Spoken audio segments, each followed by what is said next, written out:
segredo do rosário. Quinta rosa. Confraria. Estritamente falando, não há senão uma confraria do rosário, aquela que os membros concordam em rezar o rosário completo de 150 Ave-Marias todo dia. Porém, ao considerar o fervor daqueles que o rezam, devemos distinguir três tipos.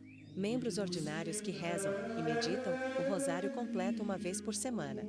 Membros perpétuos que se propõem a rezá-lo e meditá-lo uma vez por ano. Membros cotidianos, que prometem rezá-lo uma vez por dia, ou seja, 15 dezenas somando 100 Aves Marias e 16 Pai Nossos, meditando nos mistérios. Nenhum dos membros da confraria do Rosário implica-se sob pena de pecado. Não se trata nem mesmo de um pecado venial faltar às obrigações, porque seu empreendimento é totalmente voluntário e não obrigatório. Contudo, não devem se alistar à confraria pessoas que não cumprirão o dever de rezar o rosário, quantas vezes forem necessárias, sem, entretanto, negligenciar as obrigações de seu estado de vida. Sempre que o rosário coincide com uma obrigação do estado de vida, santo como o rosário é, deve-se dar preferência à obrigação a ser cumprida. De igual forma, pessoas enfermas não são obrigadas a rezarem o rosário por completo ou mesmo em parte, se este esforço os cansar e piorar o seu estado. Caso não possa rezá-lo por alguma obrigação devida à obediência ou por esquecimento involuntário, ou por alguma necessidade urgente, não se comete pecado nem mesmo venial.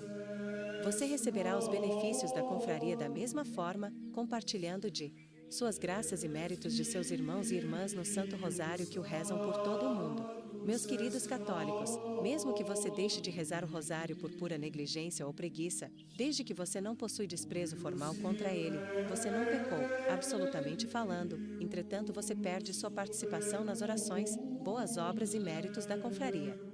Se você não for fiel nas coisas pequenas e voluntárias, quase sem perceber, você poderá cair no hábito de negligenciar grandes coisas obrigatórias e que poderão levá-lo ao pecado. Porque aquele que despreza as coisas pequenas, pouco a pouco cairá. Eclesiástico capítulo 19, versículo 1. Sexta rosa. Saltério de Maria. Desde quando São Domingos estabeleceu a devoção do Santo Rosário até ao tempo em que o bem-aventurado Alano de La Roche o restabeleceu em 1460, ele foi chamado de o Saltério de Jesus e Maria. Isto é devido ao fato dele possuir o mesmo número de saudações angelicais, Ave-Marias, como os 150 salmos de Davi. Já que pessoas simples de educação formal não conseguem rezar os salmos de Davi, o rosário é considerado tão proveitoso a elas como o saltério de Davi é para outros. Contudo, o rosário pode ser considerado até mais valioso que os salmos por três razões. 1. Primeiramente, porque o saltério angélico possui um fruto mais nobre, a saber, o Verbo encarnado, a quem o saltério davídico somente o profetiza. 2. Em segundo lugar, assim como a realidade é mais importante do que a prefiguração, e o corpo é mais importante que uma sombra, da mesma forma o saltério de Nossa Senhora é mais grandioso que o saltério de Davi que nada mais fez que prefigurá-lo. 3. E em terceiro lugar, por ser o saltério de Nossa Senhora, ou o rosário composto de Pai Nossos e Ave Marias, é uma obra direta da Santíssima Trindade e não foi feito através de um instrumento humano. O saltério de Nossa Senhora ou rosário é dividido em três partes de 5 dezenas cada, por três razões especiais. Primeira, honrar as três pessoas da Santíssima Trindade. Segunda, honrar a vida, morte e glória de Jesus Cristo, e de Maria. Terceira, imitar a Igreja triunfante, ajudar os membros da Igreja militante e diminuir as dores da Igreja sofredora. Quarta, imitar os três grupos nos quais os salmos são divididos. A. O primeiro sendo para a vida purgativa. B. O segundo para a vida iluminativa. C. O terceiro para a vida unificativa. Quinta, e, finalmente, nos dar graças em abundância durante nossa vida, paz na morte e glória na eternidade. Sétima rosa. Coroa de rosas. Desde que o bem-aventurado Alano de La Roche restabeleceu esta devoção, a vós povo que é a voz de Deus, o chamou de rosário.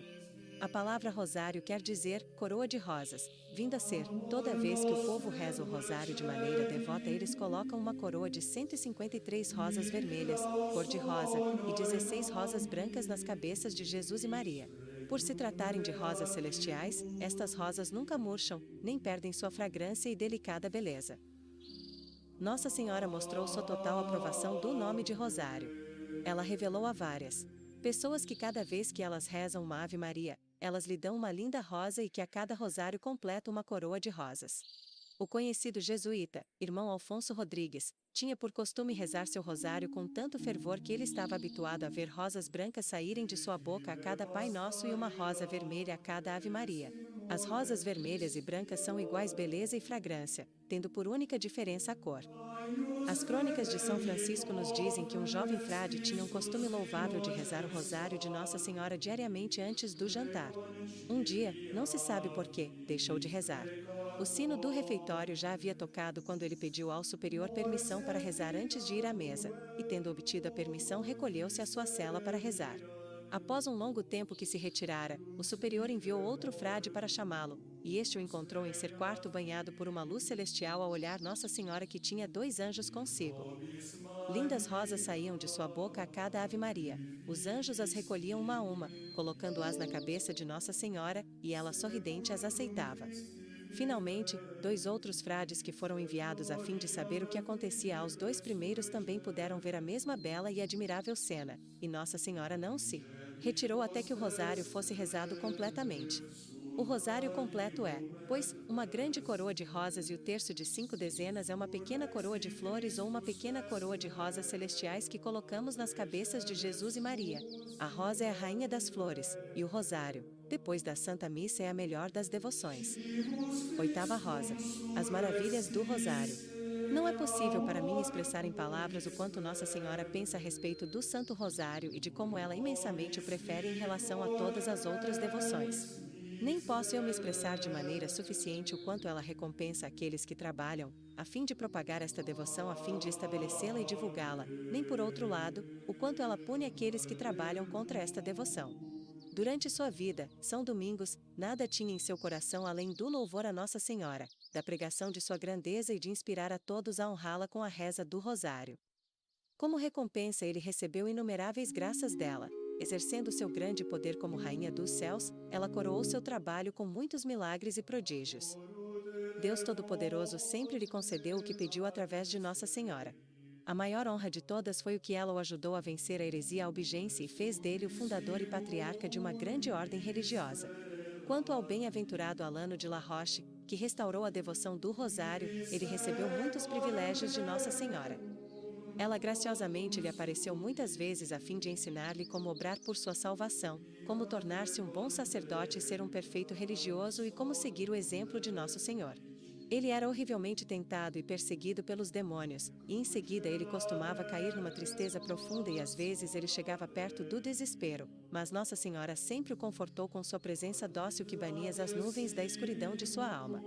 Ela lhe ensinou a rezar o rosário, explicando seu valor e seus frutos a serem ganhos com ele, dando-lhe um grande e glorioso privilégio, a honra de ser chamado seu novo esposo.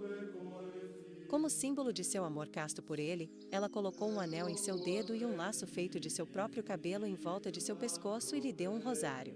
O abade Tritêmio, os sábios Cartagena e Martinha de Navarro, ambos muito letrados, e outros também, falam a respeito dele com maior respeito. O bem-aventurado Alano morreu em Zunole, em Flandres, no dia 8 de setembro de 1475, após ter conseguido que mais de 100.000 pessoas ingressassem na confraria. O bem-aventurado Tomás de São João era famoso por seus sermões a respeito do Santíssimo Rosário, e o diabo, invejoso do sucesso que ele tinha com as almas, o torturou tanto que ele adoeceu por tanto tempo que os médicos desistiram de curá-lo. Durante uma noite, pensara ele que realmente morreria, o diabo lhe apareceu na mais terrível forma imaginável. Havia uma estampa de Nossa Senhora perto de sua cama, ele olhou para ela e chorou com todo o seu coração, almas e força: ajude-me, salve-me, minha doce, doce mãe. Tão logo ele disse estas palavras, a estampa pareceu ter vida e Nossa Senhora estendeu sua mão, pegou-o pelo braço e disse: não tenha medo, Tomás meu filho, eu estou aqui para salvá-lo. Levante-se e vá pregar o meu rosário como costumava fazê-lo antes. Prometo protegê-lo contra seus inimigos. Quando Nossa Senhora disse isto, o diabo fugiu e o bem-aventurado Tomás levantou-se, percebendo que estava em perfeita saúde. Então ele agradeceu à Santíssima Mãe e com lágrimas de alegria ele retornou ao apostolado do Rosário e seus sermões foram maravilhosamente bem-sucedidos. Nossa Senhora abençoa não somente aqueles que propagam seu rosário, mas ela recompensa copiosamente aqueles que com seu exemplo atraem os demais a esta devoção. Alfonso, rei de Leão e da Galícia, desejando que todos os seus servos honrassem a Santíssima Virgem rezando o rosário, colocava um grande rosário em seu cinto e sempre o usava, mas infelizmente nunca o rezava. Contudo, o fato de usá-lo motivava toda a corte a rezá-lo devotamente.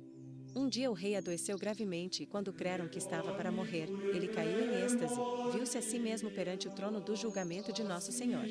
Muitos diabos estavam lá a acusá-lo de todos os pecados que havia cometido e Nosso Senhor, como juiz soberano, já estava para condená-lo ao inferno, quando Nossa Senhora apareceu a interceder por ele. Ele pediu uma balança e colocou seus pecados num dos pratos. No outro prato Nossa Senhora colocou o rosário que ele sempre carregava na cintura, juntamente com todos os rosários que foram rezados por causa de seu exemplo. Viu-se que os rosários pesaram mais do que seus pecados. Ao olhá-lo com grande benignidade, Nossa Senhora disse: "Como recompensa por esta pequena honra que você me fez em usar meu rosário, eu obtive uma grande graça de meu filho. Sua vida será prolongada por mais alguns anos. Viva-o sabiamente, e faça penitência." Quando o rei recobrou sua consciência, exclamou: "Bendito seja o rosário da Santíssima Virgem Maria, pelo qual fui liberto da condenação eterna." Após recuperar a saúde, ele passou o resto de sua vida a propagar a devoção do Santo Rosário e o rezou fielmente todos os dias. Os devotos da Santíssima Virgem Maria devem seguir o exemplo do rei Alfonso e dos santos que eu mencionei para assim atrair outras almas para a confraria do Santo Rosário. Eles receberão grandes graças nesta vida terrena e na vida eterna. Aqueles que me tornam conhecida terão a vida eterna. Eclesiástico capítulo 24, versículo 31. Nona Rosa. Inimigos. É muito mal, e de fato injusto para com outras almas, impedir o progresso da confraria do Santo Rosário. Deus Todo-Poderoso tem severamente punido muitos daqueles que desprezam e se movem para destruir a confraria. Mesmo tendo Deus posto seu selo de aprovação sobre o Santo Rosário, através de muitos milagres, e apesar de várias bulas papais que foram escritas a fim de o aprovar, há inúmeras pessoas que são contra o Santo Rosário, hoje. Estes libertinos e aqueles que difamam a religião ora condenam o rosário ora tentam arrancar da confraria, seus fiéis. É fácil ver que eles absorvem o veneno do inferno e que eles são inspirados pelo diabo, pois ninguém pode condenar a devoção do Santo Rosário sem assim condenar tudo que é santíssimo na fé católica, tal como a oração do Senhor, Pai Nosso, a saudação angélica, Ave Maria, e os mistérios da vida, morte e glória de Jesus Cristo e de sua Santíssima Mãe. Estes libertinos que não podem suportar ver outros a rezarem o rosário, geralmente caem num estado de heresia tal, que nem o percebem e passar a odiar o rosário e seus santos. Mistérios. Combater as confrarias é afastar-se de Deus e da verdadeira piedade, pois Nosso Senhor mesmo nos prometeu que Ele está sempre no meio daqueles que estiverem juntos. Em seu nome. Nenhum bom católico deveria esquecer-se das grandiosíssimas indulgências que a Santa Madre Igreja concede às confrarias. Finalmente, o dissuadir outros de ingressarem na confraria do Rosário é tornar-se inimigo das almas, porque o Rosário é um meio certo de se curar do pecado e de abraçar uma via cristã.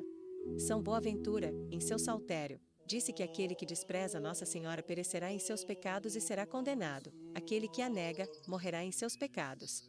Se tal é a pena por tê-la desprezado, quão grande deve ser o castigo para aqueles que de fato tiram os fiéis de suas devoções. 10ª Rosa. Milagres. Enquanto São Domingos pregava o rosário em Carcassona, um herege vivia a ridicularizar os milagres e os 15 mistérios do Santo Rosário. Isto fez com outros hereges deixassem de se converter. Como punição, Deus permitiu que 15.000 demônios entrassem no corpo do homem. Seus pais o levaram ao Padre Domingos a fim de livrá-los dos espíritos malignos. Pôs-se ele em oração e pediu que todos que ali se encontravam rezassem o rosário em voz audível, e a cada Ave Maria, Nossa Senhora retirava 100 demônios do corpo do herege e eles saíram em forma de brasas ardentes. Após ser liberto, ele abjurou dos seus erros, converteu-se e se ingressou na confraria do Rosário. Muitos daqueles que tinham relacionamento com ele fizeram o mesmo, pois ficaram grandemente impressionados com o castigo e com o poder do rosário. O sábio franciscano, Cartagena, bem como muitos outros escritores, relatam um extraordinário evento acontecido em 1482. O venerável Tiago Sprenger e outros religiosos de sua ordem estavam zelosamente no trabalho de restabelecer a devoção do Santo Rosário e também em erigir uma confraria na cidade de Colônia. Por infelicidade, 2 sacerdotes que eram famosos por suas pregações, invejaram-se da grande influência que aqueles religiosos começaram a ter através da pregação do rosário. Então estes 2 padres passaram a falar mal da devoção a todo o momento que podiam, e eles tinham uma eloquência e uma grande reputação que conseguiam persuadir muitas pessoas a não se ingressarem na confraria. Um deles, determinado em alcançar este fim maligno, escreveu um sermão especial contra o rosário e planejou pregá-lo no domingo seguinte. Porém, quando chegou a hora do sermão, ele não apareceu. Após alguns minutos de espera, alguém foi procurá-lo. Ele foi encontrado morto e, evidentemente, tinha morrido sozinho sem que tivesse alguém para auxiliá-lo e sem assistência de um padre. Convencido de que a morte tinha sido por causas naturais, o outro sacerdote decidiu levar a cabo o plano do amigo e preparou um sermão parecido para o outro dia. Desta forma, esperava acabar com a confraria do Rosário. Porém, quando o dia chegou no qual pregaria tal sermão, na hora de pregar, Deus o castigou com uma paralisia que o impediu de se movimentar e de falar. Por fim, ele admitiu seu pecado e o de seu amigo e, imediatamente, no mais profundo de coração, silenciosamente procurou Nossa Senhora para auxiliá-lo. Ele prometeu a ela que se o curasse, ele pregaria o Santo Rosário com tanto zelo quanto aquele que tinha quando lutava contra ele. Para esta finalidade, implorou a ela que restaurasse sua saúde e fala, e ela o fez, e ao se achar instantaneamente curado, ele se levantou como Saulo, um perseguidor que tornou-se Paulo, defensor do Santo Rosário. Publicamente ele reconheceu seus erros e daí em diante sempre pregou as maravilhas do Santíssimo Rosário com grande zelo e eloquência. Tenho toda a certeza que os libertinos e os indivíduos extremamente críticos, de nossos dias, estão a questionar a veracidade destas histórias relatadas neste pequeno livro, da mesma forma que estão sempre a duvidar da maioria das coisas, mas tudo o que tenho feito aqui é buscá-las nos escritores contemporâneos, meus, de melhor reputação e também, em parte, em um livro que foi escrito há pouco tempo, A Roseira Mística, pelo padre Antonino Thomas, O.P. Todos sabem que já há 3 tipos diferentes de fé na qual cremos em 3 tipos diferentes de histórias. As histórias das Escrituras Sagradas damos fé divina. As histórias relacionadas a assuntos que não sejam religiosos, que não estejam contra o bom senso e que são escritas por escritores dignos, damos fé humana, enquanto as histórias tratando de assuntos sagrados que são contadas por bons escritores e que não possuam nada contrário à razão, fé ou moral, mesmo que às vezes lidem com acontecimentos sobrenaturais, pagamos-lhes tributo de fé pia. Concordo que não devemos ser nem um tanto ingênuos nem por demais críticos e que devemos lembrar que a virtude segue o caminho do meio. Ao mantermos o bom equilíbrio encontraremos a verdade e a virtude. Mas, por outro lado, eu igualmente sei que a caridade facilmente leva-nos a crer em tudo que não é contrário à fé ou à moral. A caridade, tudo crê. 1 Coríntios capítulo 13, versículo 7. Da mesma forma, o orgulho nos induz a duvidar mesmo das mais autênticas histórias sob o juramento de que elas não serão encontradas na Bíblia. Eis uma das armadilhas do diabo. Os hereges que no passado negavam a tradição caíram na heresia e pessoas extremamente críticas de hoje em dia estão também a cair nela sem mesmo perceber. Pessoas assim não querem crer naquilo que não podem compreender ou naquilo que não é do seu gosto, simplesmente por causa de seu espírito de orgulho e independência. 11ª rosa. O credo. O credo ou o símbolo dos apóstolos que é rezada no crucifixo do Rosário é um santo sumário de todas as verdades cristãs.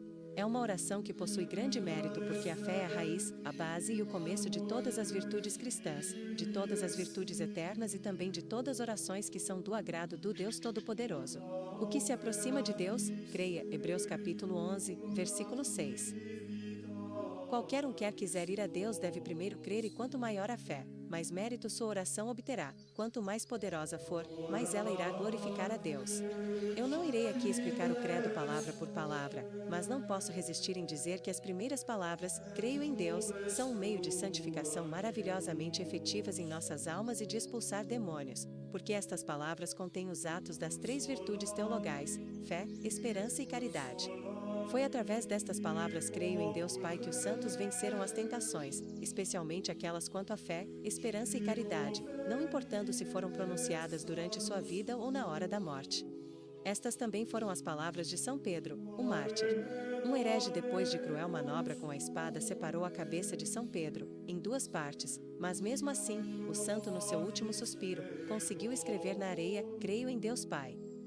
O Santo Rosário contém muitos mistérios de Jesus e Maria e desde que a fé é o único instrumento que abre estes mistérios para nós devemos iniciar o Rosário rezando o credo de maneira devota. E quando mais forte for nossa fé, mais mérito nosso Rosário terá.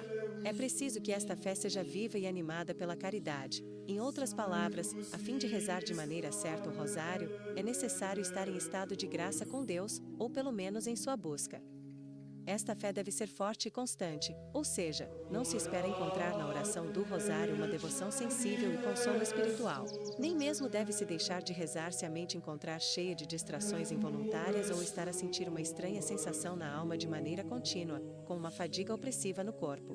Nem gosto, nem consolo, nem suspiros, nem arroubos, nem lágrimas, ou a atenção contínua da imaginação são necessários. A fé e boas intenções são bem suficientes.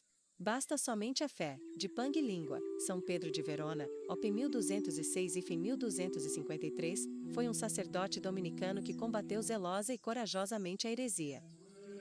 Ele teve a honra de receber seu hábito das mãos do próprio São Domingos. Ele foi indicado inquisidor por Lombardi, e foi ao cumprir suas obrigações que ele deu sua vida pela fé. 12ª Rosa. O Pai Nosso. O Pai Nosso ou a oração do Senhor possui grande valor acima de tudo por causa de sua autoria que não é nem humana nem angélica, mas do Rei dos anjos e dos homens, nosso Senhor e Salvador Jesus Cristo. São Cipriano disse que parecia certo que nosso Senhor, por quem nascemos para a vida da graça, veio para ser o nosso Mestre Celestial e os ensinar a orar. A bela ordem, a força e a clareza desta oração divina manifestam a sabedoria de nosso Mestre Divino. É uma oração curta, porém é capaz de nos ensinar muitíssimo e é adequada até mesmo às pessoas analfabetas. Os estudiosos a veem como uma fonte contínua de meditação nos mistérios de nossa fé. O Pai Nosso contém os deveres que temos para com Deus, os atos de todas as virtudes e as petições por todas as nossas necessidades espirituais e corporais. Tertuliano disse que o Pai Nosso é o sumário do Novo Testamento. Tomás de Kempis diz que ele supera os desejos de todos os santos, que se trata de uma condensação de todos os belos dizeres dos salmos e cânticos, que nele nós pedimos a Deus por tudo que precisamos, que por ele nós o louvamos da melhor maneira, que por ele nós o elevamos nossas almas da terra aos céus e nos unimos com Deus. São João Crisóstomo diz que não podemos ser discípulos de nosso Mestre a não ser que oremos com ele o fez e da mesma forma que ele nos ensinou. Ainda mais Deus Pai ouve mais disposto a oração que aprendemos de seu Filho do que aquelas que fazemos através de todas as nossas limitações humanas. Deveríamos dizer o Pai Nosso com a certeza que o Pai Eterno ouvirá porque é a oração de seu Filho a quem ele sempre ouve e nós somos seus membros. Deus certamente irá nos garantir nossas petições feitas através da oração do Senhor, porque é impossível imaginar que um pai tão bondoso recusaria um pedido fundado na linguagem de um filho tão digno, reforçado por seus méritos e feito por seu intermédio.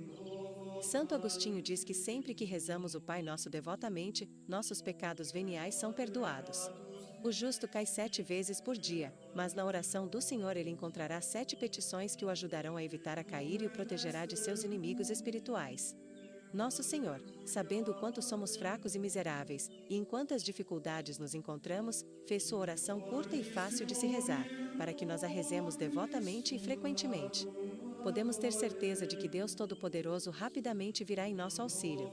Tenho uma palavra para vocês, almas devotas que prestam pouca atenção à oração que o próprio Filho de Deus nos deu e pediu que todos nós a orássemos. Está na hora de mudar seu jeito de pensar. Você só gosta de orações que os homens escrevem, como se alguém, mesmo o mais inspirado homem em todo o mundo, pudesse possivelmente conhecer mais sobre como devemos orar que o próprio Jesus Cristo. Você procura orações em livros escritos por outros homens como se você tivesse vergonha de rezar a oração que Nosso Senhor nos ensinou. Você se convenceu que as orações contidas nestes livros são para estudiosos e para os ricos das classes altas e que o rosário é apenas para mulheres, crianças e para as classes baixas. Como se as orações e louvores que você tem lido fossem mais bonitas e mais agradáveis a Deus que aquelas que são encontradas na oração do Senhor. Trata-se de uma tentação muito perigosa perder o interesse pela oração que Nosso Senhor nos deu e, ao invés, rezar as orações que os homens escreveram. Não que eu desaprove as orações que os santos escreveram a fim de encorajar o fiel a louvar a Deus, mas não se deve dar preferência a estas e menosprezar a oração que foi pronunciada pela sabedoria encarnada. Se eles ignoram esta oração é como se eles passassem por uma fonte de água cristalina, e só fossem tomar dela rio abaixo, tendo recusado a água pura, beberam, pelo contrário, da água já contaminada.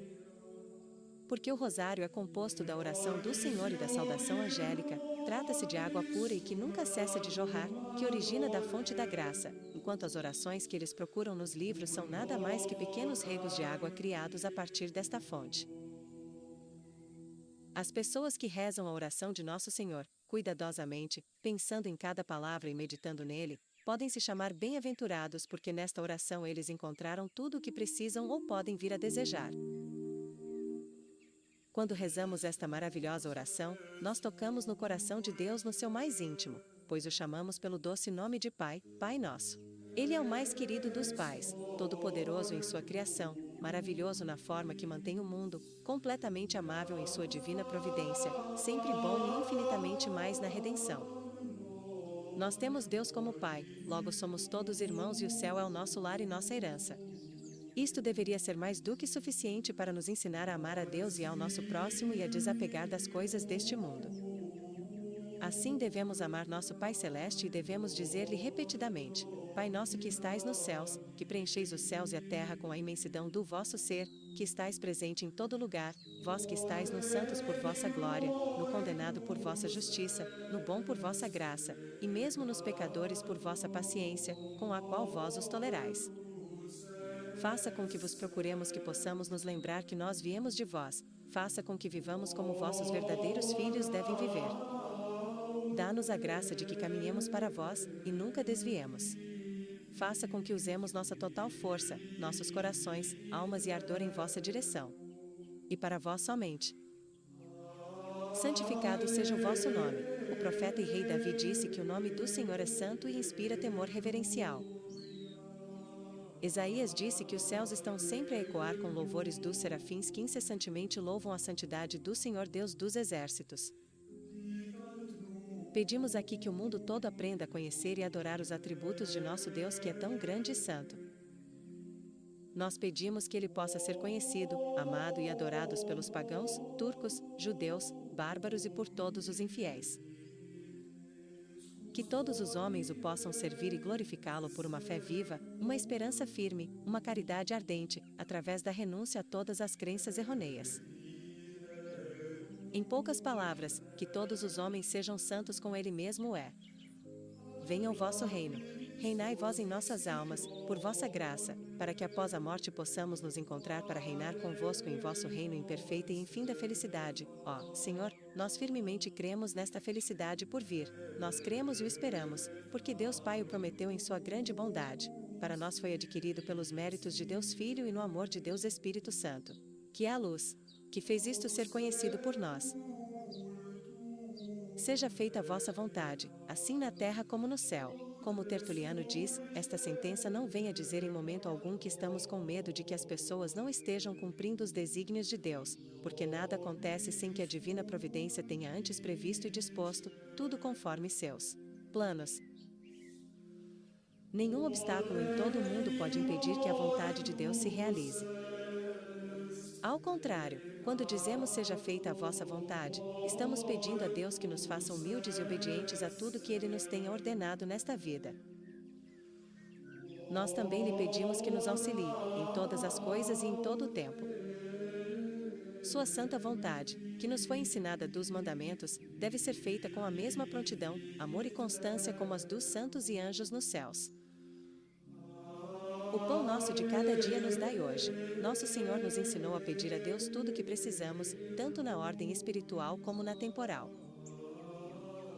Ao pedir pelo pão nosso, nós humildemente reconhecemos nossa pobreza e insuficiência e rendemos homenagem ao nosso Deus, sabendo que todos os bens temporais nos vêm de sua providência divina.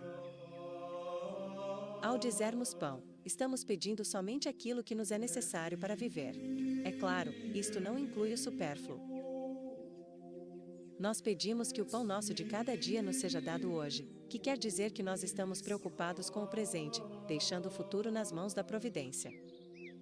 E quando pedimos pelo pão nosso de cada dia, nós reconhecemos que precisamos da ajuda de Deus diariamente e que por necessidade dependemos inteiramente dele, de sua ajuda e proteção. Perdoai-nos as nossas dívidas assim como nós perdoamos os nossos devedores. Cada pecado, diz Santo Agostinho e Tertuliano, é uma dívida que temos para com Deus Todo-Poderoso e sua justiça exige pagamento de tudo até a última parte. Infelizmente nós temos estas tristes dívidas.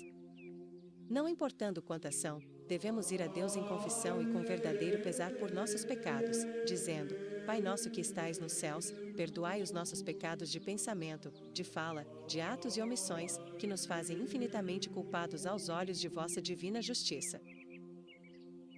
Nós ousamos pedir-vos isto porque sois nosso amável e misericordioso Pai e porque nós esquecemos de perdoar aqueles que nos têm ofendido, desobedecendo-vos e faltando com caridade. Não nos deixeis cair em tentação, não permitais que nós, apesar de nossas infidelidades às vossas graças, caiamos nas tentações do mundo, do diabo e da carne. Mas livrai-nos do mal. O mal do pecado é também uma punição temporal eterna que sabemos certamente a merecemos. Amém. Assim seja esta palavra encontrada no fim do Pai Nosso é consoladora e São Jerônimo diz que é um tipo de selo de aprovação, uma assinatura, que Deus põe no fim de nossos pedidos a fim de assegurar-nos que Ele irá garantir nossos pedidos, tal como se Ele mesmo estivesse respondendo. Amém. Que seja como você o pede, pois você verdadeiramente obterá o que pede. Isto é o que vem a ser a palavra Amém. 13ª rosa. O Pai Nosso, continuação. Cada palavra da oração do Senhor é uma honra devida às perfeições de Deus. Nós honramos sua fertilidade pelo nome de Pai, que através da eternidade tiveste um Filho que é Deus como vós eterno, consubstancial a vós que possui a mesma essência como vós, e com o mesmo poder, bondade e sabedoria como vós sois. Pai e Filho que de vosso amor mútuo originou o Espírito Santo que é Deus como vós. 3 pessoas mas um só Deus. Pai nosso, isto quer dizer que Ele é o Pai da umidade porque Ele nos criou e continua a nos sustentar, e porque Ele nos redimiu. Ele também é o misericordioso Pai dos pecadores, o Pai que é o amigo do justo e o glorioso Pai dos bem-aventurados nos céus. Quando nós dizemos que estais nos céus, por estas palavras nós admiramos a infinidade e a imensidão e plenitude da essência de Deus. Deus é certamente chamado de Eu Sou, que vem a ser, Ele existe de necessidade, essencialmente e eternamente, porque Ele é o ser dos seres e a causa de todos os seres. Ele possui em si, em um grau supereminente, as perfeições de todos os seres e Ele está em todos através de sua essência, de sua presença e deu seu poder, mas sem suas limitações. Nós honramos sua sublimidade, glória e majestade com as palavras que estais nos céus, que vem a ser, que estais assentado ao trono, com poder para exercer justiça sobre todos os homens. Quando dizemos santificado seja o vosso nome, nós adoramos a santidade de Deus, e nós prestamos obediência ao seu reinado e nos curvamos diante da justiça de suas leis pelas palavras venha o vosso reino, orando para que os homens o obedeçam na terra como os anjos o fazem nos céus. Nós mostramos nossa confiança em sua providência através de pedir o pão nosso de cada dia, e apelamos à sua misericórdia ao pedirmos perdão de nossos pecados. Ao rogarmos que não nos deixar cair em tentação, contemplamos seu grande poder, e mostramos nossa fé em sua bondade através da esperança de que Ele irá livrar-nos do mal. O Filho de Deus sempre glorificou seu Pai através de suas obras, vindo ao mundo ensinar aos homens a dar-lhe glória. Mostrou-lhes como louvá-lo, usando esta oração que ele ensinou com seus próprios lábios. É nosso dever rezá-la sempre, reverentemente, com a atenção e no espírito que nosso Senhor tinha quando a ensinou.